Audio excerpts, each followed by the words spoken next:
At i-test na natin. So, yan na. Ito yung level ng tubig sa na nilagay sa baso. Ayan, nayupi pa nga.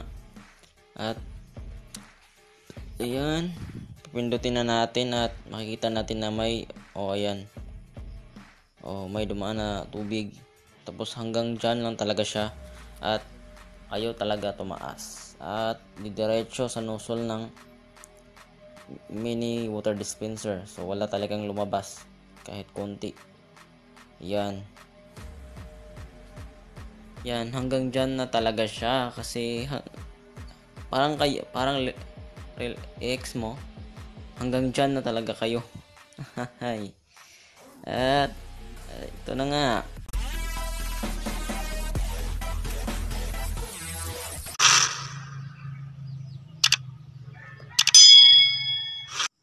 We are back again, guys. So ayan, Marktech na naman nagbabalik.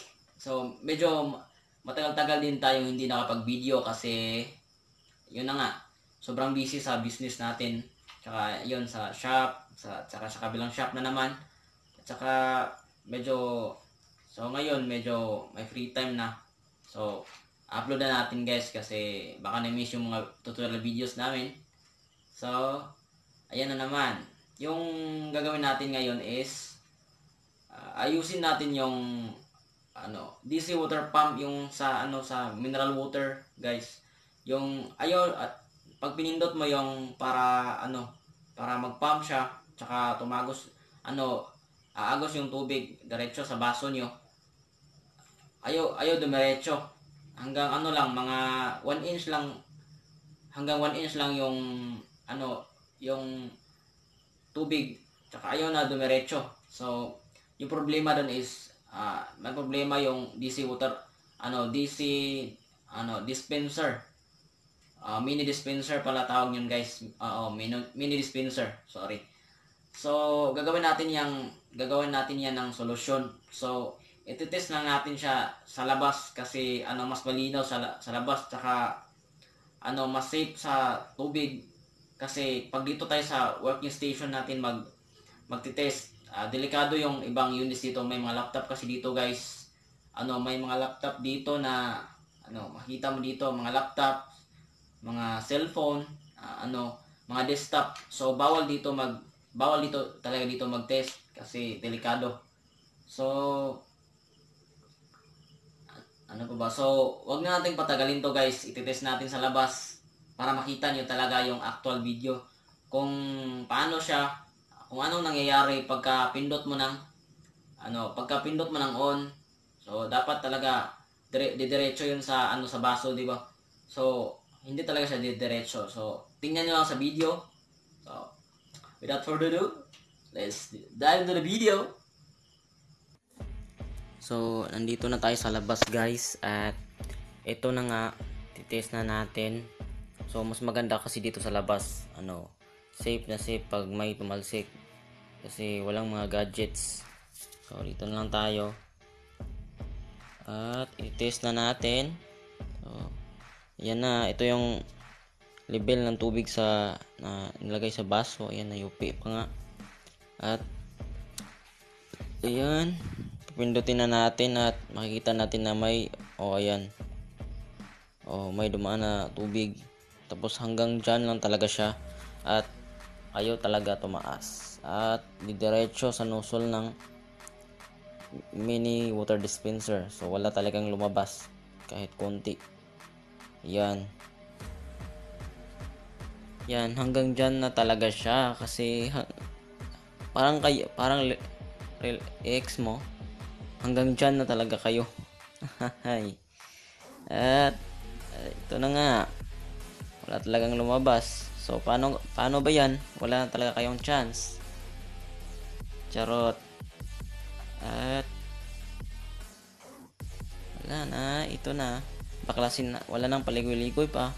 Baklasin na natin yung dalawang screw. At ito. Yan. Open na natin yung cover niya at ito naman yung battery connector, and next naman is itong dalawang screws. unlock natin. So ayan, unlock na natin at yan.